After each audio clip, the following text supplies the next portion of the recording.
देखो, सिलेक्शन लेना या कहें सफलता, कॉम्पिटिटिव एग्जाम्स की मैं बात करूं तो ये 1 से 2 साल की कड़ी तपस्या होती है। आप ऐसे समझ लो, मतलब मेरी नजर में ये होता है कि 2 वर्ष, 2 इयर्स, ये 2 साल की एक कड़ी तपस्या है। आपको बहुत ऐसी चीजें, बहुत ऐसे क्षण आएंगे जब आपका मन जो है करेगा कि इस तरफ चले जाएं, क्या है ना, शादियां आ जाएंगी दोस्त यार की, रिश्तेदारों की, घर परिवार की, कई ऐसे फंक्शंस होंगे, कई जीवन में ऐसे भटकाव आएंगे, कई चीजें होंगी। लेकिन आपको यह समझना है कि आप आने वाले समय में अपने आप को कहां देख रहे हो, आप आने वाले समय में क्या चाहते हो, है ना। क्या आज आप इन चीजों को छोड़ सकते हो ताकि आजीवन जब आप किसी शादी में जाएं, जब किसी फंक्शन में जाएं, तो आपके जाने से लोग खड़े होकर आपको सम्मान दें, या तो ऐसे बन जाओ। तो इसके लिए आज चीजें छोड़नी पड़ेंगी, तब जाके आपको आने वाले भविष्य में कहीं भी आप जाओगे तो आपको मान सम्मान की नजरों से देखा जाएगा और लोग आपसे मिलना पसंद करेंगे और आपका इंतजार करेंगे। और अगर आप आज सोचोगे कि मैं सारी चीजें मेंटेन कर लूं, क्योंकि देखिए क्या होता है, आप कभी भी 1-2 दिन की छुट्टी करते हो, आप कभी भी किसी फंक्शन में अटेंड करने के लिए चले जाते हो, आपकी क्लासेस छूट जाती हैं, आपकी प्रैक्टिस छूट जाती है, आपकी रिदम ब्रेक हो जाती है, जो एक अच्छी आपकी कंटिन्यूटी बनी थी वो टूट जाती है। और जब आप वापस आते हो तो पहले तो वापस से उस माहौल में ढलने में समय लगता है जो आपने अच्छे से पूरा बनाया था। तो अल्टीमेटली हम क्या होता है, नीचे चले जाते हैं। फिर हमें मेहनत आगे बढ़ने की नहीं करनी पड़ती है, फिर हमें मेहनत उसकी करनी पड़ती है जिस लेवल पर हम थे पहले, तो वहां वापस जाना पड़ता है। तो आपकी 1 या 2 दिन की जो छुट्टी है वो आपको 10 या 15 दिन पीछे धकेल देती है। और अगर आप थोड़े से सीरियसली सोचोगे तो आपको इस बात का समझ में आएगा कि हाँ सर ये सही बात है। बहुत पीछे आप हो जाते हो केवल छोटी छोटी गलतियों कारण, केवल क्यों कि वो बुरा ना मान जाए, है ना। उन्होंने बहुत आग्रह करा, यार कोई भी होगा आग्रह तो करेगा ही ना, वो तो चाहेगा ही ना। कौन नहीं चाहता कि उसके फंक्शन में और सब लोग ना आए, हर व्यक्ति चाहता है, आप भी चाहोगे।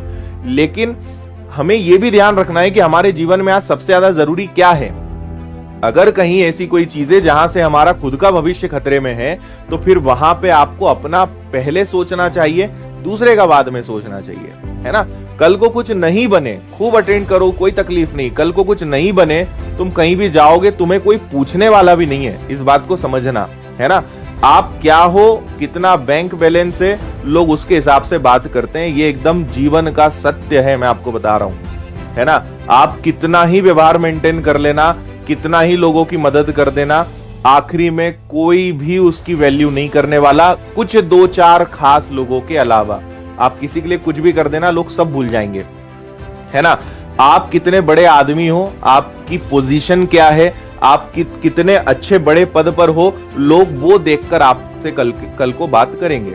और अगर आप बेरोजगार रहे, कुछ जीवन में नहीं कर पाया, आपको कोई पूछने वाला भी नहीं है। तुम 10-20 प्रोग्राम में जाओ, शादियों में जाओ, ये मैं आपको सत्य बता रहा हूं, जीवन का सत्य बता रहा हूं, जो आप अभी शायद ना समझ पाओ, लेकिन बाद में समझ में आएगा कि भैया कुछ बनने से ही लोग भाव देते हैं, ऐसे तो तुम्हें कोई पूछने वाला नहीं। शादियों में तुमको और बोलेंगे खाना परोसो, तुम तो यही काम के हो तुम, ठीक है। मतलब कुल मिला के उसको एकदम कठोर शब्दों में कहूं तो आपकी औकात देखकर लोग बात करते हैं, है ना। तो बाद में कुछ काम नहीं आता, कुछ बोया हुआ काम नहीं आता है। आप क्या हो वो काम आएगा। इसलिए कुछ बन गए तो बन गए, नहीं बने तो फिर तो बस, ठीक है। सबसे लड़ना पड़ता है। देखो कई लोग बोल रहे हैं सर हमारी फैमिली सपोर्ट नहीं करती। किसकी फैमिली सपोर्ट करती है ना। 10 में से 1 या 2 लोगों की फैमिली सपोर्ट कर दे तो बहुत बड़ी बात है। 8 से 9 लोगों की फैमिली सपोर्ट नहीं करती, लेकिन आपको लड़ना पड़ेगा, आपको प्रूफ करना पड़ेगा, है ना। तो यह कोई नई बात नहीं है कि मेरी फैमिली सपोर्ट नहीं करती, इसको रोना बंद कर दो, ठीक है।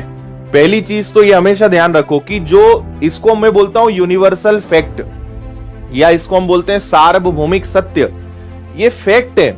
अगर आप कुछ अलग काम करोगे, अगर आप कोई ऐसा काम कर रहे हो जहां सक्सेस नहीं मिल रही है, वहां कोई आपका साथ नहीं देगा, है ना। आप पढ़े जा रहे हो, एग्जाम आपके नहीं निकल रहे हैं या एग्जाम नहीं आ रहे हैं, तो रिश्तेदार बैठे हैं आपकी टांग खींचने के लिए, परिवार बैठे ही है कि क्या कर रहे हो यार, कुछ और कर लो, है ना। तो आपकी टांग तो हर कोई खींचेगा, आपको हर कोई क्रिटिसाइज करेगा, आपको हर कोई नेगेटिव चीजें कहेगा, हर कोई आपसे कहेगा तुम्हारा कुछ नहीं हो सकता यार, क्यों पड़े हो इन चक्कर में।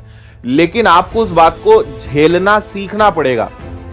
इन चीजों को बोलते हैं कि इनको अपने मतलब एक कान से सुनो, एक कान से निकाल दो और खुद से एक ही बात कहो कि प्रूव करके मैं बताऊंगा, कुछ बन के मैं आपको बताऊंगा और उस दिन बात करेंगे।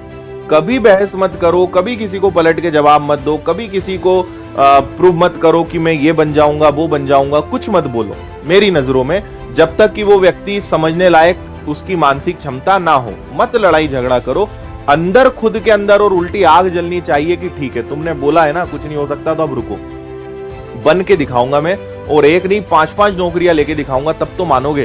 तो मेरी नजर में मैं बोलता हूं बेस्ट रिवेंज इज सक्सेस, है ना। सबसे बेहतरीन बदला अगर लेना है तो वो है सफलता। कुछ बन जाओ, वो हर चीज का बदला ले लेगा। ना तुम्हें कुछ बोलना पड़ेगा, ना किसी को तमाचा मारना पड़ेगा, ना खुद को प्रूव करना पड़ेगा, ना किसी से बहस करनी पड़ेगी। Success is the best revenge.